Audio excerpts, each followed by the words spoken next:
Topic natin, impeksyon sa puwerta ng babae. Gusto nyo bang malaman ano ang tatlong dahilan? Yung una, yung tinatawag na yeast infection, Makati yan. May tinatawag din na bacterial vaginosis dahil sa bacteria at meron din dahil sa parasite of protozoa, Trichomonas.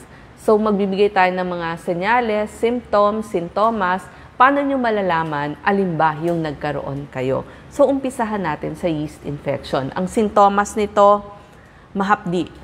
Mahapdi, makati, mainit, masakit lalo na kapag umihi, mapula dun sa balat, magayong balat, may discharge. At nangyayari ito bago kayo magregla at nababawasan yung infeksyon pagkatapos ng regla. Nakita nila mas nagkakaroon ng mga yeast infection ay yung nagkaroon na ng pagtatalik, so yung may partner na. So maaari kayong may tanong, ano ba yung mga tamang paniniwala o hindi tamang paniniwala sa dahilan o causes ng yeast infection.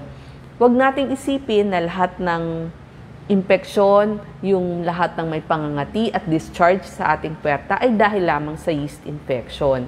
So sinabi ko nga, tatlo yon. At ito ang uunahin natin.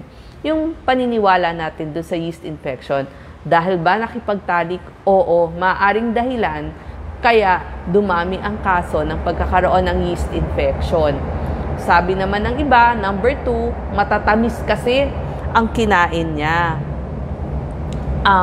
Actually, yung matatamis na pagkain, wala pang patunay, pero syempre, yung mga diabetic, mas nagkakaroon sila ng yeast infection. Pagdating naman sa antibiotics, yung mga nag-take ng antibiotics, yes, maaaring magkaroon ng yeast infection kasi napapatay niya yung mga good bacteria na lactobacilli. So, mas dumadami yung yeast doon sa puwerta ng babae. Sa pagsuot naman ng damit, syempre, mas gusto natin yung mga maluluwag na damit, yung mga white underwear o yung mga iwas muna doon sa mga thong panties. Pagdating naman sa mga pag-control ng panganganak, nakita nila yung IUD, yun yung mas nagkakaroon ng mga yeast infection. Yung mga buntis, nakita din nila, mas may yeast infection kasi nga, mas mataas yung kanilang estrogen. Yung mga mababa naman ng immunity o yung mga may sakit, nakikita din na posibleng magkaroon ng yeast infection, do kulang pa yung mga pag-aaral. Paano nyo malalaman kung yeast infection ba yon? Makate at ito parang kesong puti yung discharge. Bukod dun sa makati, masakit, sabi ko nga, mapula dun sa puwerta.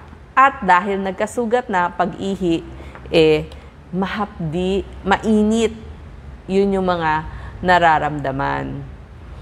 Ito yung mga nakikita doon sa microscope ng mga doktor, kaya kailangan yung pumunta doon sa inyong OBGYN. Pag meron kayong nararamdaman, ipakumpirma sa OBGYN, alin ba doon sa tatlong sinabi ko ang dahilan ng discharge ninyo at saka yung pangangati ng puwerta. Ito kasi yung yeast, ito po yung nakikita nila, yeast infection.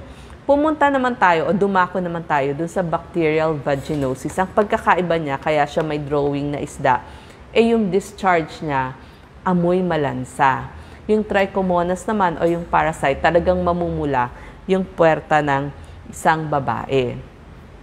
So, ang bacterial vaginosis, ang nangyayari kasi, ang pangunahing dahilan, merong discharge, kulay gray, pwedeng white, kulay green ang discharge, malansa ang amoy, ganon din, mainit, masakit kapag umiihi kasi nga nagkaroon ng pangangati at syempre, nakamot nyo yon. Dapat ang puwerta ng babae, acidic, kaya para yung lactobacilli o yung good bacteria, ay mapatay niya yung mga bad bacteria. Ang problem sa bacterial vaginosis, mas dumadami yung bad bacteria at namamatay yung good bacteria. So, yan po. At ito ang pinaka-most common infection dun sa 15 hanggang 44 years old. So, kung akala natin lahat ng pangangati ay yeast infection, hindi po. Actually, mas marami ang bacterial vaginosis. So, kailangan natin pumunta doon sa ating OBGYN kasi kailangan ng antibiotics. Doon nga sa ating kanina, doon sa ating yeast infection, ang gamutan dyan, yung mga Zol, yung mga naririnig nyo, Zol, merong pinapahid, meron din pong iniinom. Pagdating naman sa bacterial vaginosis, pwede din yung iniinom, kaya kailangan nyo magpakita sa inyong OBGYN. Antibiotics po yun, metronidazole. Pero meron na rin yung ini-insert, yung para siyang bullet at ini-insert dun sa puwerta hanggang sa kaloob-looban, pwede rin yun. So, yung inyong OBGYN ang magre-reseta at magtuturo sa inyo ano ang gagamitin nyo. Yung iniinom ba o yung ini-insert na tinatawag nating vaginal suppository. At bakit kailangan gamutin ang bacterial vaginosis? Kasi nga, maaaring madamay ang tubo o ovaryo ng isang babae at maging pelvic inflammatory disease. Ito po, pag nagkaroon tayo nito, mas mahihirapan mabuntis ang isang babae. O kung buntis naman ang isang babae at na-infect yung tubig dun sa bahay bata, maaring magdulot ng maagang panganganak. 7 times increase ang rupture ng panubigan. So, dapat ginagamot ang bacterial vaginosis. At dahil bacteria yan, ang katapat niyan ay antibiotics. So, yan nga, may creams, may vaginal suppository, at meron ding iniinom. So, yung inyong doktor na ang magbibigay sa inyo, alin ang nararapat. Pumunta naman tayo sa ikatlong dahilan kung bakit nagkakaroon ng makati at ma-discharge na puwerta. Yung tinatawag nating trichomonas, parasite yan, protozoa. Ang gamutan dyan, antibiotics din, metronidazole, kamukha dun sa bacterial vaginosis, pareho sila. Minsan, sa lalaki, walang sintomas. Pwede sa lalaki, pwede sa babae. Pero, sa babae, ito kasi nagkaroon, ang babae, maaaring galing sa lalaki. So, yung lalaki ang nagbigay ng trichomonas dun sa babae. So, kailangan silang gamutin pareho. So, ano muna yung sintomas at ano yung pagkakaiba niya dun sa yeast infection tsaka sa bacterial vaginosis? Yung mga kalalakihan, minsan walang sintomas. Minsan may puting discharge at minsan masakit-sakit pag umiihi. Pero yung mga babae, nagkakaroon ng iritasyon. So, makati din. So, makakamot mo.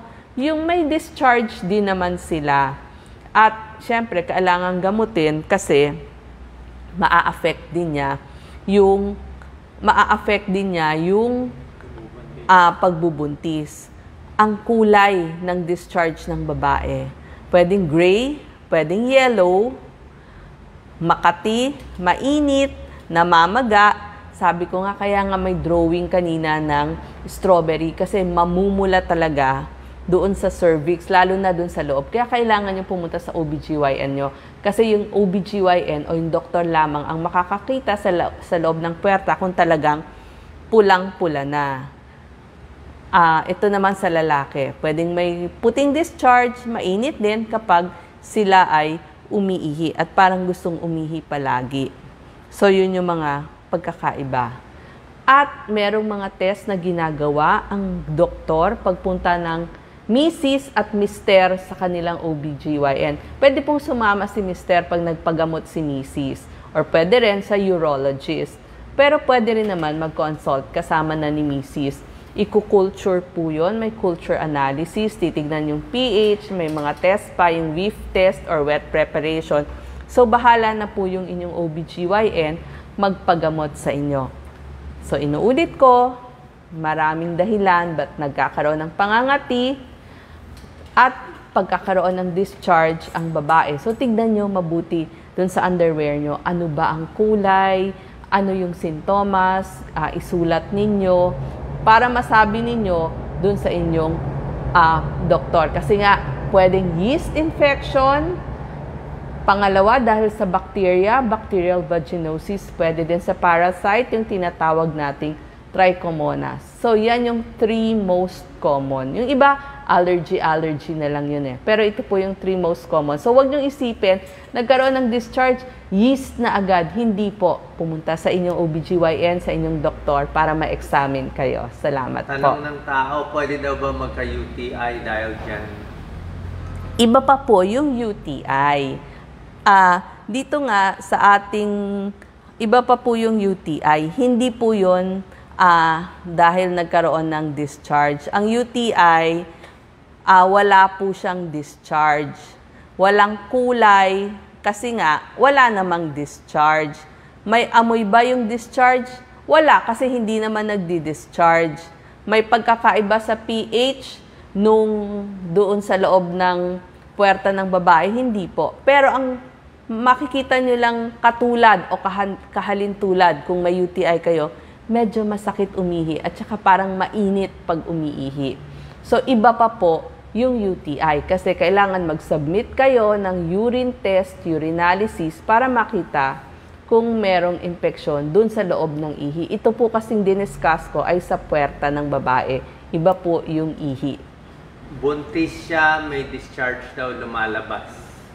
Sabi ko nga, normal magkaroon ng discharge sa babae, pero kung puti lamang, ay okay lang. Pero itanong nyo po, di ba meron naman kayong monthly check-up doon sa inyong OBGYN? So, ikwento ninyo, depende doon sa sintomas na sinabi ko.